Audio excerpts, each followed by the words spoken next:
Let's go live. Right, we are live. Good afternoon, everybody. Happy Friday to you. Sam Adams here with another episode of the It Starts With You podcast.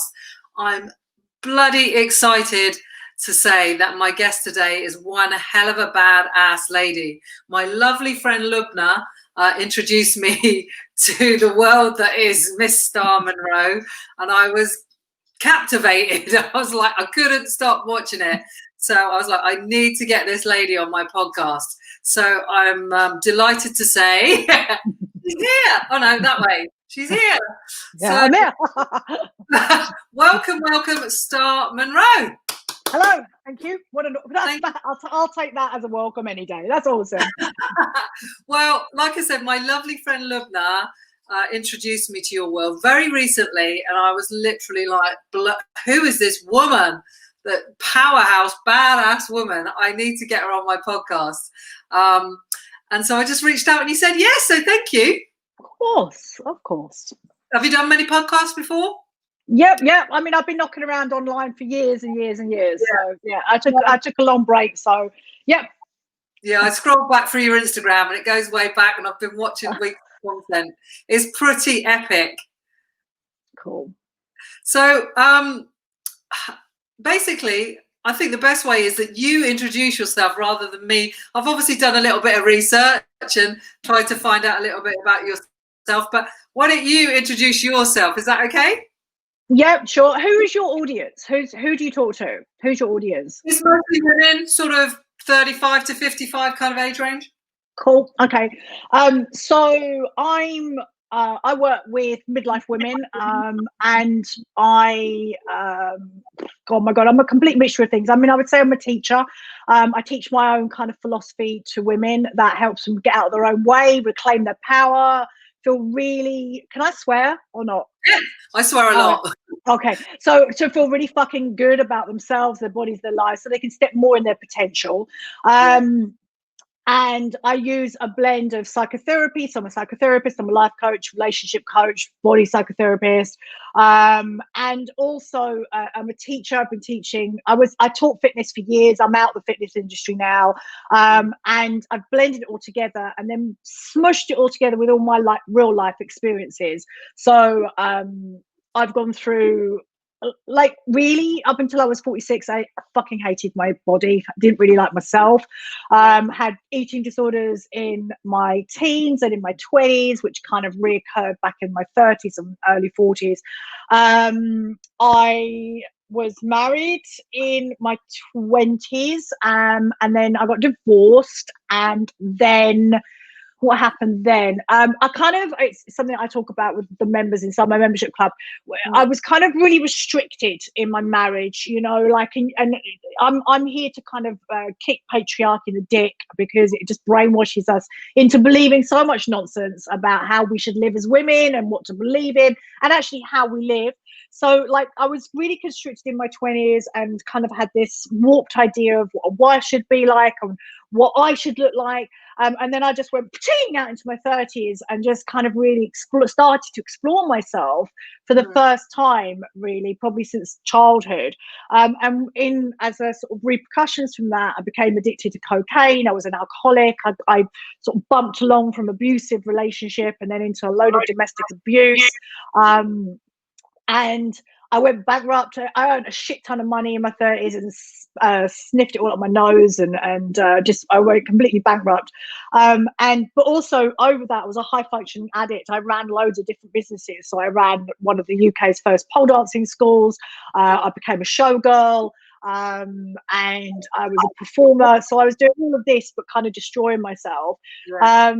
Towards the end of my 30s, I think this might have been my first breakdown. I found myself in a hotel room up the road, and it was in the morning, and I checked into the hotel purely because I could carry on drinking because I'd run out of booze here. And I just woke up and I had a small son, and I just thought, fuck, you're ruining your life, sort your shit out. And so I stopped using the coke. And then what I did, though, was put my addictive behavioral traits into something else. So then I started bodybuilding. and I was on the UK stage, and really messed my head up in a way that, because I hadn't resolved all my body issues.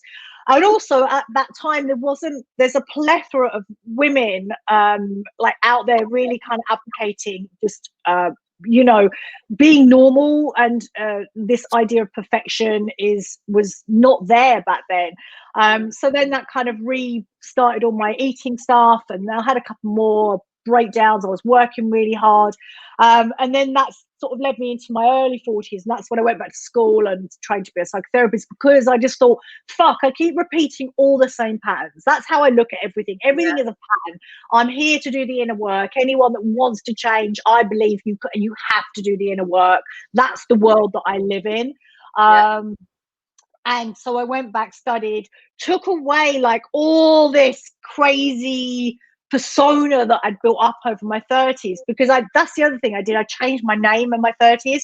I changed my name on my passport was Goddess Star Monroe, and this persona kind of overtook me. And I lost who I was in the process, and I just burnt myself to the ground. Therapy got me back in touch with who I was, but then what I know now on the flip side is that what I thought that was the end. Like I took all my armor down, took all my defenses down, learned a load about myself, but that was only just the start. And then from then on, like I think like 44, 45, I've been rebuilding who I was. But then in the mix of that, I got fucking married again. And that was just, I mean, it was a really hard marriage. I'm out the other side now. But it was one of those really quick marriages. I thought he was going to save me, so he didn't. No one's going to save us. We save ourselves. And then it kind of led me to do loads more work on myself, and kind of gets me to kind of where I am now. So throughout my time here, I've had a really good time on this planet. Like I've done what I wanted. People have called me selfish. They called me crazy, but I've always done what the fuck I wanted to do. But in the past, I didn't really think about my consequences. And I had a lot of destruction in my path. Now I'm kind of using that. I'm like, I would say, like, I'm women's permission slip. Like, you always want to do something, do it. But now I'm older, it's like you think about the consequences, and I'm way less ego driven. So when I was running my coaching businesses back in my like 30s, early 40s, I was really kind of like, it's all about me and how I looked. And now it's like, no, I'm here to serve. I'm here to fucking serve. I'm here to open the fucking doors so that women can step through them and step into who they want to be. And I share everything. I'm really honest. I'm really down to earth, because that's what I believe I don't see enough of. I still don't see enough of it. I don't see enough of women being really fucking honest, really truthful, really showing that they're messy bits. And that's not to say that they have to, but that's what I'm doing. And I show up, and I don't just show you my highlight card. I show you that when I'm struggling and when I'm going through really bad patches.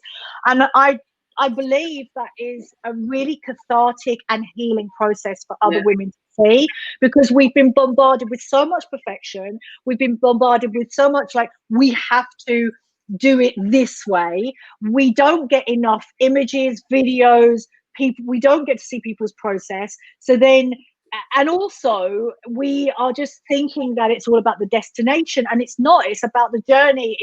The destination is nice sometimes, but it's not about that. It's about the growth and sort of the learning that comes along the way. So that's me.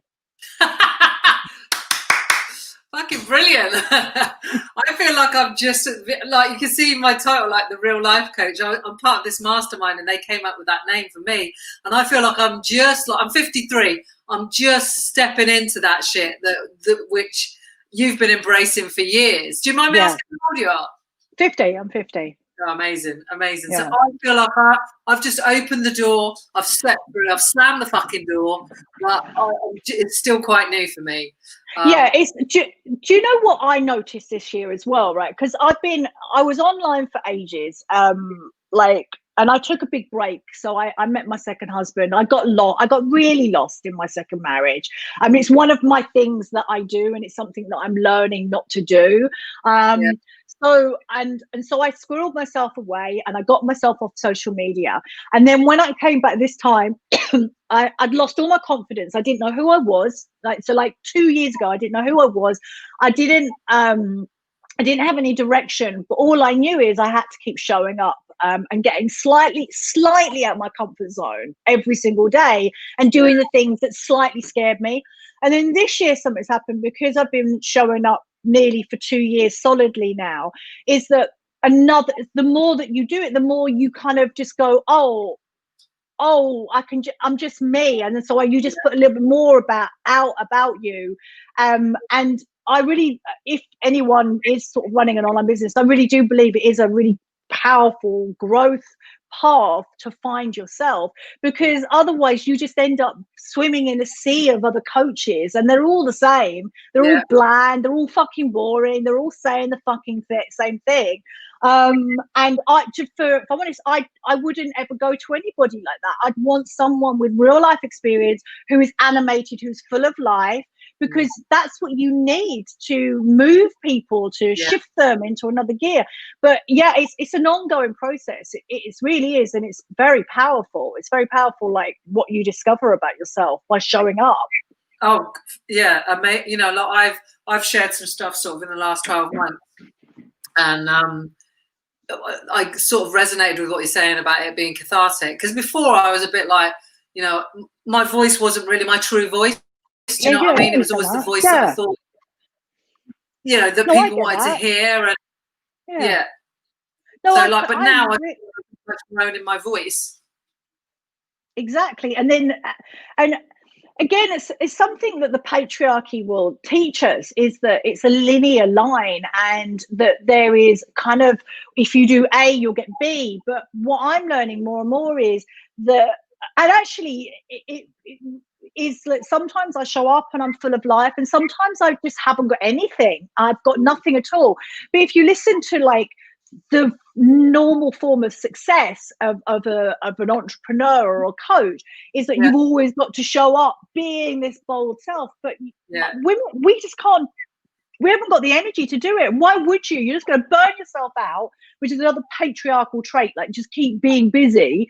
And it's like, and I really, it's refreshing to see women just showing up in all their different forms. And I totally resonate with you when you say sort of finding your voice. And it comes with practice. But isn't it like anything though? It's like it comes with practice, and it's falling into that unknown, and I've just got to give it a go to start off with.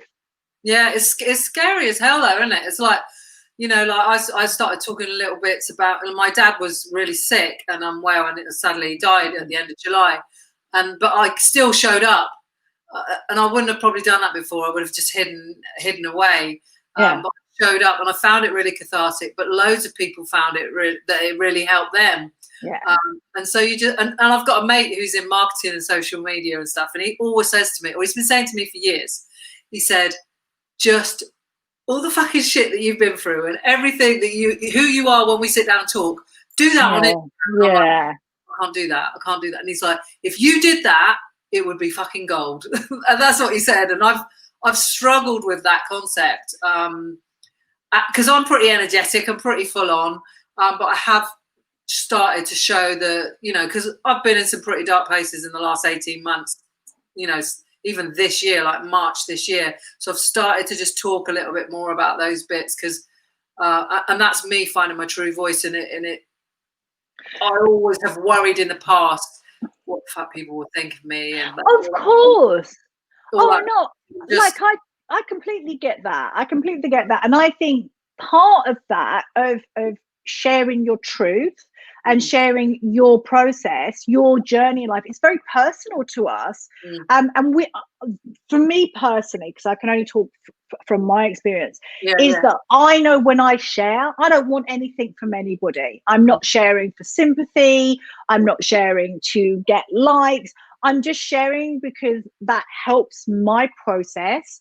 And also I know, because I've been doing this long enough, that it's going to at least help one person. At least help one person. And but I get it. It's like this with a muscle, and it's courage. It's just we're building that courage up to be ourselves more. Absolutely. There's a question I ask myself. I've started to ask myself every day, what courageous thing have you done today? Because I get a lot of people come to me and say, oh, I want to be confident and all of this. And I said, well, if you want to be confident, you've got to be courageous, because confidence comes off the back of action. So that's the thing. Yeah, it's like courageous and stick yourself out there in the headlight, and exactly. It's like confidence is an action, isn't it? It's like you said, it's like it doesn't happen. So people, I still get it, because I can see it in the sort of self-help bit. It's like you read something or you do a little bit of a course and you go, oh, I'm done that. But actually, no, the way that you change it is by applying it to something in your life, something that's coming your way, and that's how you change. That's I could see it myself, like the whole last year when I just hang on, what were we in 20? This year's been going on forever. It's like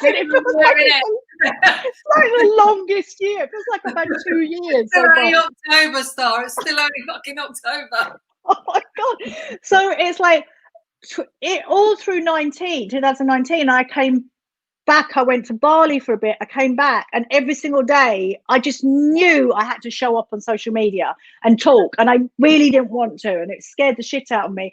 But it just builds something in you, and also the things that you think it's going to build in you, it doesn't. It builds other things. So it's like releasing the expectations of what life is going to look like, as well, which is I completely understand is challenging. It's challenging. You, for me, are like a bit like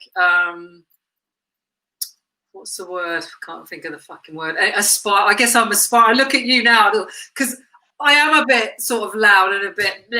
I'm very sweary. So I think you even swear more than me, which is incredible. But so when I saw you, I was like, I want to be like you. This is fucking brilliant. So you're inspiring me to just keep going and just keep showing up every day as I am. And something happened. It was like in the summer, I just started to swear a whole lot more. I just started to be me. I just started to go, you know what? Fuck it. If you don't fucking like me, then fuck the fuck off. I'm not here for this. And I think that comes on the back end of building your courage up, building a base around you as well. And I mean, for me personally, I didn't do it right from the get-go. There were glimmers of me right from the get-go, but it just wasn't full on all the time. But now I'm just like, if you don't fucking like me, then that's fine. It's good, because then I don't waste my energy on you. And last year I sort of wasted a lot of energy on people, sort of. And do you know what? It's all okay. It's part and parcel of being like an online entrepreneur. It's like you want people to kind of love you and want your stuff, so you have all these conversations. But now it's very much like, and actually boundaries get a lot clearer as well. And we sound very similar, and I love that, because we will have boundaries like, no, fuck you, I'm not gonna bother with you. It's really good. That's a midlife thing though, or do you think that's life's fucked me over too many times and now I'm just not taking any shit? No, I think it is. I think it's on a. I don't know. I think maybe it is getting a bit older, but it's doing the inner work, and I know what it is.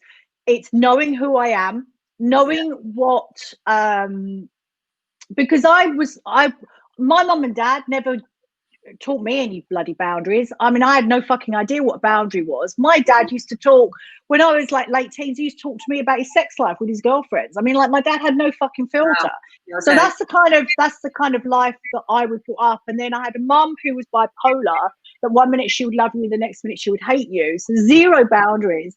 So I went through most of my life up until recently not really knowing who I was, because I really didn't like myself. So I feel boundaries are coming, and they're getting stronger because I'm more observant on my bodily responses to things. Like someone the other day, like someone overstepped a mark within my sphere, and it was just a swift no, I'm done, you're out, because my body had such a response to it, where in the past I would have questioned that. And I think it's because maybe before, in the past, it was money. So it's like, if I needed money, then I would let my boundaries be stepped over. So what I'm learning more now is that I need to have money in the bank. I need to make sure I don't spend all my money. So it's becoming more responsible and more kind of and tuned into my values and what's important to me. And so I believe this is what's the word? It's a journey for all women, because it's drummed out of us that we aren't worthy, that we don't have any value in this world. I mean, even if you do believe, the whole patriarchal system and the whole society will tell you that you don't have any value and your only value is a caregiver. So to reclaim that, and there's something about midlife, there's a transitional time. It's like, we're getting older. There's no hiding that shit. We're getting older. And I've worked with older clientele for years. And what happens if you don't do the work? Your world gets smaller, smaller, smaller, smaller, smaller, smaller. You put up with more and more shit as you get older. So we become more invisible, don't we, as we get older as well? It's that whole shrinking. People say that happens. Do you know what I mean? Older people I think they become increasingly invisible. I've been thinking about this, right? So I've been thinking about this, and the more work I dig, the more I dig around this, is that we are of a generation, right? You and I are from the same generation, that we're saying no more. Okay, we're looking up at the generations before us and the generations below us, and we're going, we want to do things differently. I'm not going to become invisible, but that's all they knew. So that's the thing is, as well, is these generations above, that's all they knew. They come from a generation, they come from a time where women were secondary citizens. They come where the man was the most important thing. And even if they didn't believe, even if they said, no, I'm not doing that, they were still surrounded by that. I believe that we are the first kind of really powerful generation to really go, actually, no, I'm not doing that. So for me, what I'm seeing is, as I understand the invisibility above us, but not now, because there's so much more available for women our age. And I suppose as well that it's the way society and the way the picture. I just had a conversation with somebody, right? She just said to me, she went, oh, how old are you? And I said, oh, I'm 50. She said, you don't look 50. And I went, well, actually, this is what 50 looks like. And I'm proud to look 50. And actually, I want to look older, because I'm not scared of aging. It's going to happen. I'm going to look older. So there's not enough women that are saying that. They still say the same shit. Oh, you don't look 50. It's like a fucking compliment. It's not a fucking compliment. It's ageist. It's like, so all this shit that we're surrounded with day in, day out, it's just, I mean, I live in my own little world now. I've created Star Monroe. I don't live with this. But when I come out of it and you start talking to women, oh, you don't look 50. It's like, that's not a compliment. That's not a fucking compliment. It's just like, so it's like all of this is so interwoven. There's so much unpicking to be done. And if you don't unpick it, then you are going to be invisible. You're going to get swallowed up into fucking life. Life will churn you up, will pull it in, and you'll lose yourself. And it requires great work for you to actually go, fuck, no, I'm staking my fucking claim in this fucking ground and going, no, this is my life. This is my life. But also, I have been through so many ups and downs that I also see that there are ebbs and flows. But I remember I fell asleep. When I got married to my husband. It was so fucking hard. I had so many lessons to learn. And also, life had beaten the shit out of me. So I really didn't know where I was going, what I was doing. And I just played small. I played smaller and smaller and smaller. I dressed invisibly, right? I dressed invisibly. Sam, I sat in this room. This room wasn't my office. I sat in the little chair over there, just watching box sets and just going, I don't want to do anything else anymore. But there was a voice inside me and there's more for you. And I was like, shut the fuck up. Shut the fuck up. I don't want to listen to you anymore. And so there was a voice. So I believe there's a voice in all of us. There's that soul's calling. There's something bigger than us. And I understand it's not easy, and I'm not here to say it's fucking easy. Oh my God, I'm so fucked off with people just going, this is easy, all you need to do is this and this. No, it's not. It's fucking hard work. That's why you need support. You need Sam, you need me, you need women around you that are going to fucking hold you up when you want to crumble. Absolutely. It's so fucking hard. It's so fucking hard. It's hard, but it's worth it. It's so worth it. Oh yeah. But you know, like, you're further down the line. I'm really conscious of time because it's like 25 minutes already. But I want to ask you, like, you've had a really colourful life, if that's even the right fucking way to put it. What would you say? What's the most important thing you've learned in your life?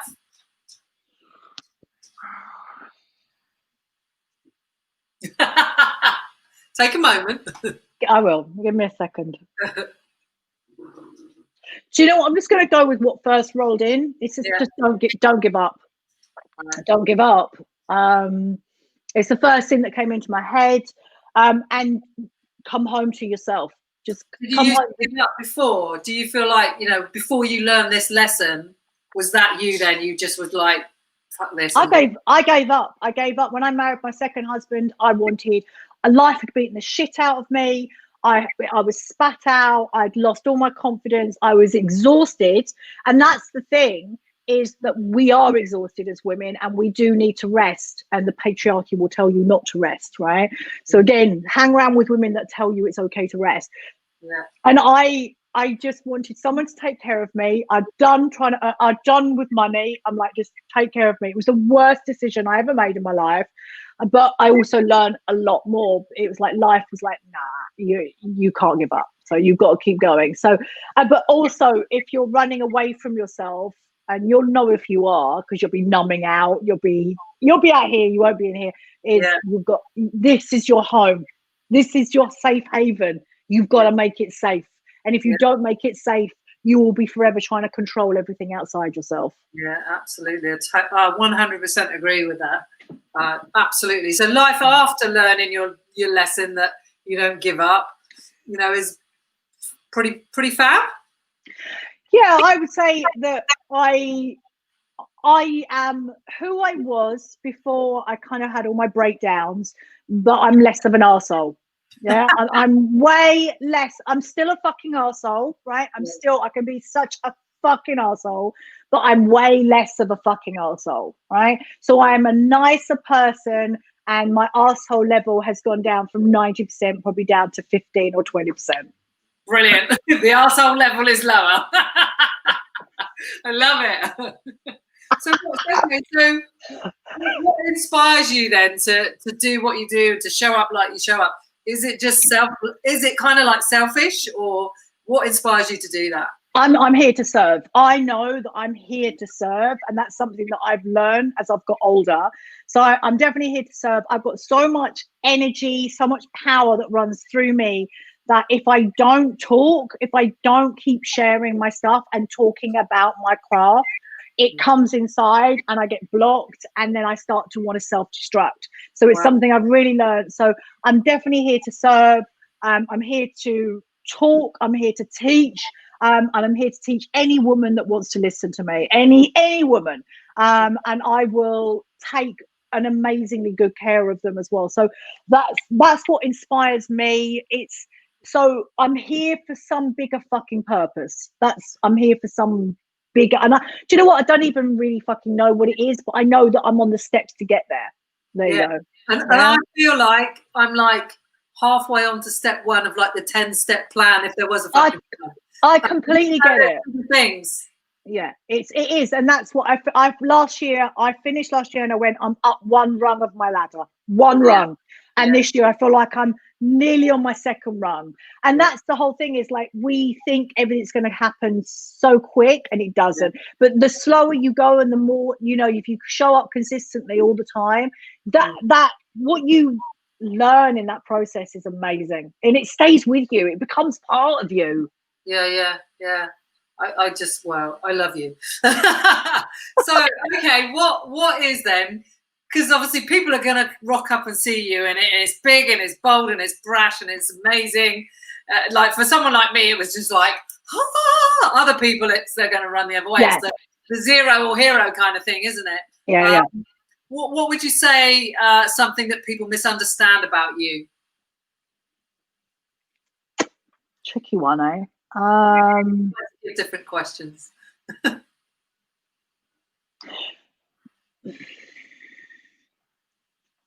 I think that my friend says to me, she goes, "You're shiny, Star. You're shiny, but you're also fucking clever, right?" So the shiny, I know what I'm doing with my marketing, right? The shiny stuff is like, come and have a look. Come into my world, right? And then you need to stick around to see the clever part, because you're not going to see the clever part straight away. But and so some people, do you know what? I don't know, because I think I'm so squirreled in my world. I'm not 100% sure. I think the comments, because I don't tend to take too much notice of like the shitty comments and stuff, but it could be something like, who the fuck does she think she is? And I'm like, I'm the fucking bee's knees. Like, I have not gone through everything not to get here. And that's the thing, is like, I'm shiny and I'm fucking clever. Like, I'm the package. And I really hold that. And that's not like, maybe that's a bit fucking ego-y, but it also is like, I've done the fucking work. Exactly. So I think maybe I looked at what you've done. I was like, fuck, this lady. Yeah. And that's the thing is, and do you know what? It's taken me till this fucking year, Sam, to own that shit. To own that. I played it down. I was like, yeah, I did that. But now, no, motherfucker. I fucking own that shit. I fucking worked so hard. I've studied so much. I've done so much fucking work. And do you know what? It's to help you. That is to help you. So it's like, I think maybe it's, do you know what? So people could, it's just they might think I'm annoying, and that's fine, because I am annoying. I'm annoying to the wrong, but yes. Exactly. Yes. What someone loves about you, another person will hate about you. Exactly. Yeah, exactly. So, you know, it's that's why you just got to rock up and be you. Because like I say, someone's going to love it, someone's going to hate it. You're never going to win that game. You just got to win the inner game of you. Okay, all right. Next question then. What should I ask you? Okay, what should I ask you that I didn't know enough about you to ask? Oh my God, these questions. Can you ask me that again? What should I ask you that I didn't know enough to ask? Oh, because obviously I don't know a lot about you, although I've read up about you and I've watched loads of your Instagram stuff. I don't actually know a lot about you. So, do you know, I'm a complete introvert. I'm a massive introvert, right? So I am totally gregarious. And if you watch this video, right, you'll watch me from the start. It takes me a little bit of time to warm up, and then once I'm up, I'm there, right? Yeah. So that's because I was doing something in my office, and then I flipped round and I was like, right, focus on Sam now. Yeah. But that's me. But I am a massive introvert, so totally gregarious online, massive showgirl, loves to perform. But COVID, I mean, I fucking hate COVID, but the flip side of COVID is I don't have to go and see anybody in person anymore. So hang on, let me finish this. So I really like to be in my own house, my own space. I hate people around me. I hate people being in my space, because I recharge by solitude. I don't need to be around people at all. I need to teach, I need to do my work. But for me to recharge, like extroverts need to be around people and talk and party. That would be, so that would be my worst nightmare. I would meet you out. I would talk to you. We would have an in-depth conversation for probably like half an hour if we went into it like that. And then as soon as people, I'd be like, I'm out. See you later. I'm done. I couldn't quite cope with it.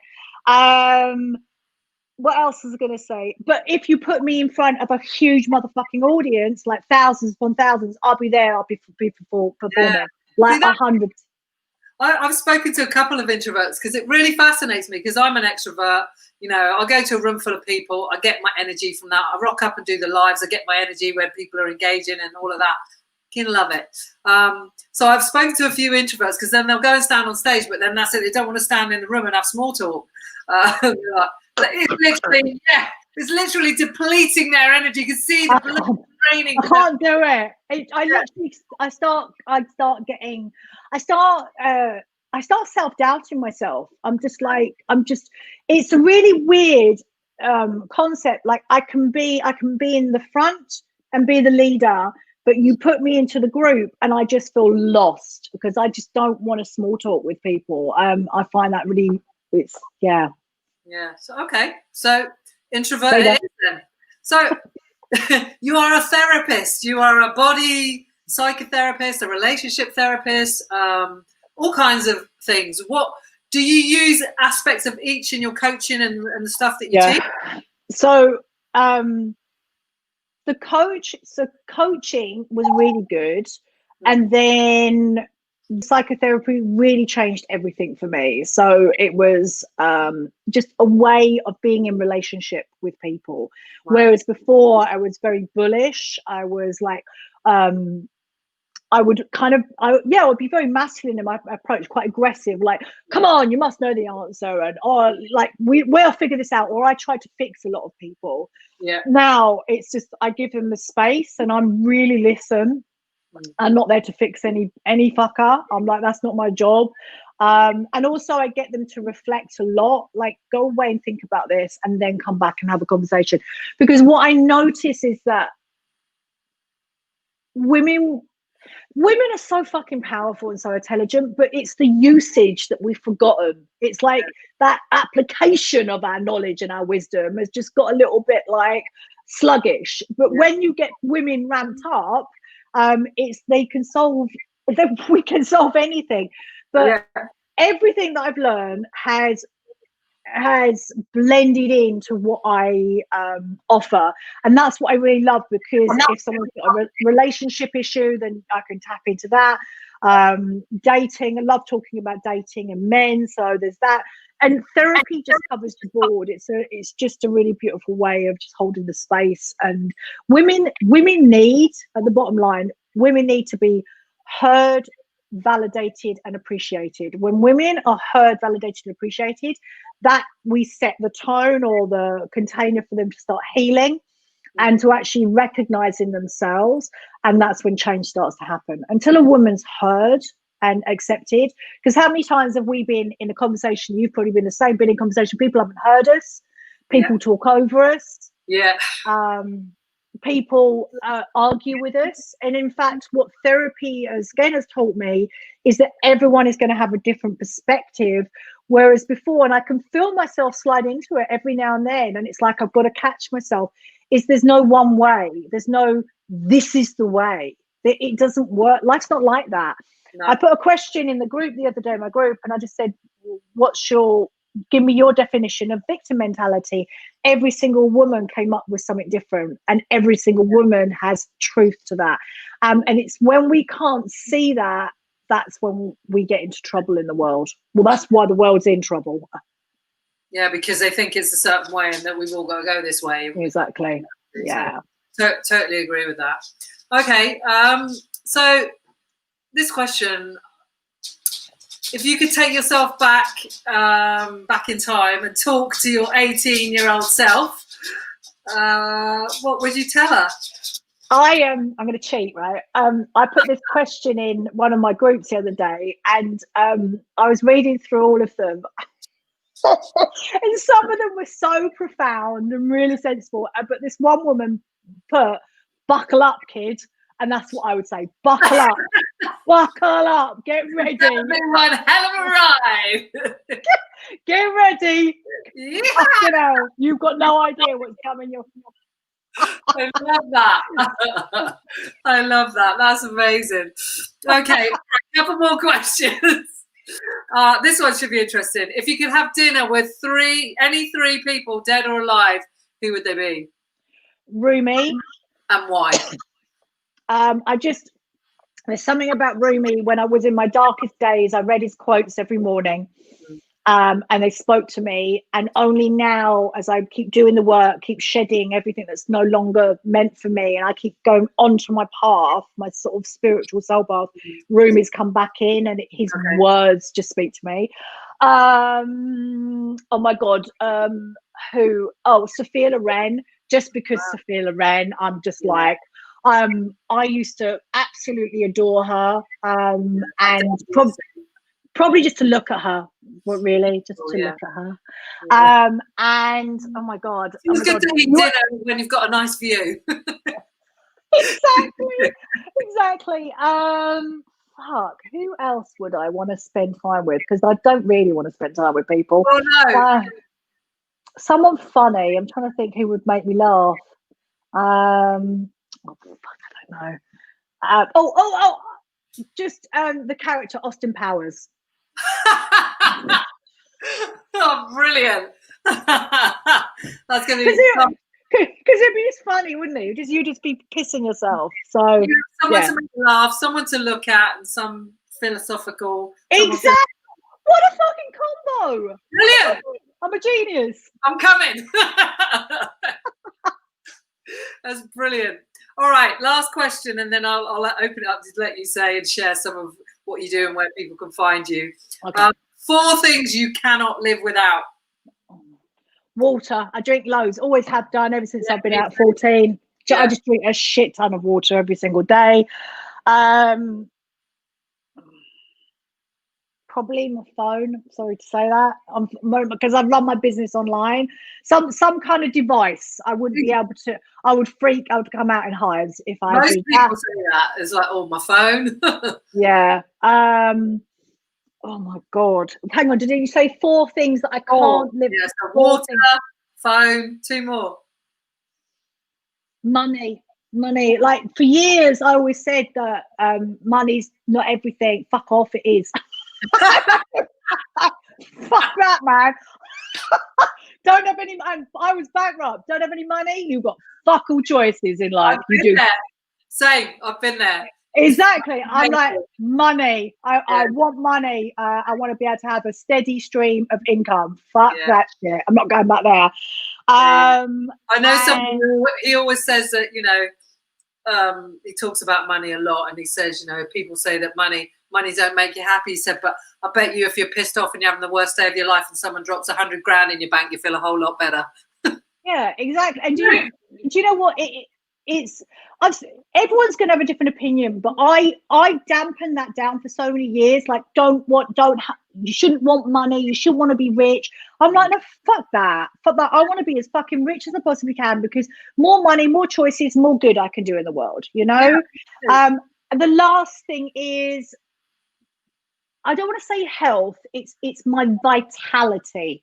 It's like so that's what can't live without. It's like my life force, always being attuned into that. So, and I reckon if I've got all those 4 things, I'm good to go. So why do you not say health, and why do you switch it around like that? It doesn't, because I may not have my health, right? So I may not have my health at some point, but I'll always have my vitality. Does that make sense? It's like, so it's like, so I could have cancer, I could break my leg, but it's that, for me, it's more that kind of mind, body, vitality connection that I keep myself uplifted and in good spirits, whatever's going on. And I know that, you're not going to be up here all the time, but just that kind of, that vital energy force, always being tapped into that. I think it's like, I talk about mojo a lot, because mojo is in the dictionary, it's like magic. But for me, I would call it your inner spark, and that's what you really need to work on. Because my brand is like, I don't think you see it's called It Starts With You, and that's about mojo. So it's all about that inner spark. So that's what I liken that to. And it's even like with my dad, like when his health went downhill, and he was a joker, my dad. I get a lot of my character traits from my dad. So he was a joker. He liked to laugh. Honestly, that inner bit of him really was the last bit to go, apart from the last. And that's what I liken that to. Yeah, so that's it. And I've used the word mojo. I've used the word vavavoom. People use joy de vie. You're in a spark, as you said. And it's like when I tell you what, when you see the older generation, the ones that have the mojo, the ones that have that inner spark, they're the ones that stand out to you. And they may not be the healthiest. They may not be fucking lifting, pumping weight. I mean, I don't want to fucking run every single. I'm just not into that. But I want to be able. Whatever. We're done here. We're done here. Yeah, I'm not off. Bye. But it's like that inner, there's something about the radiance. It's that radiance. So I'm going to use the word radiance. I'm going to swap it. So radiance.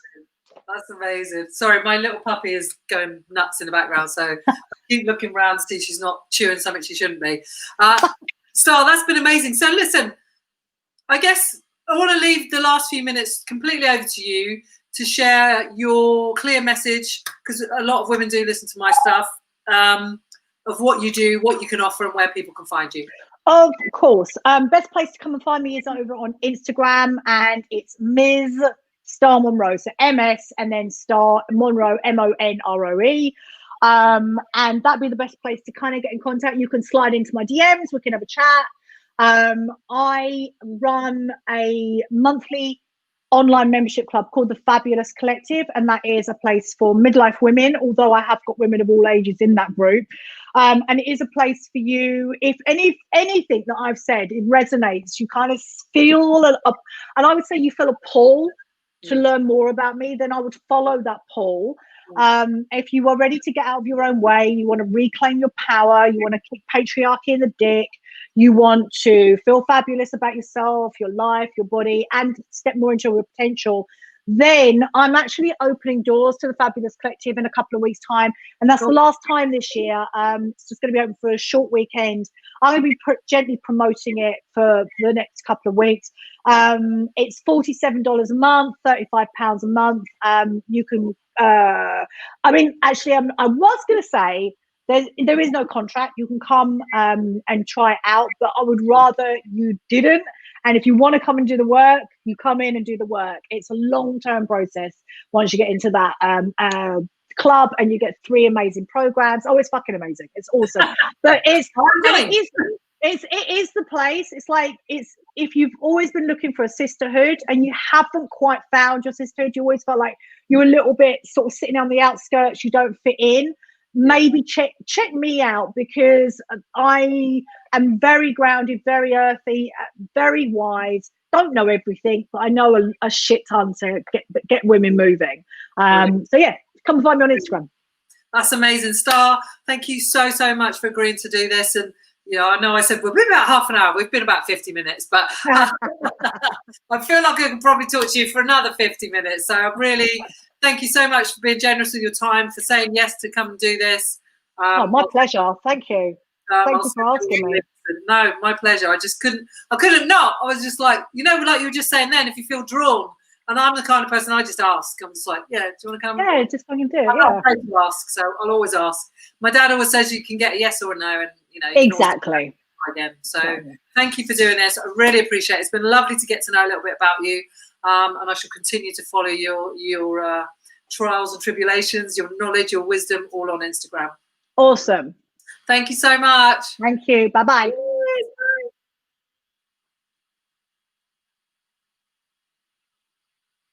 Okay, everybody, I'm gone. Have a great Friday.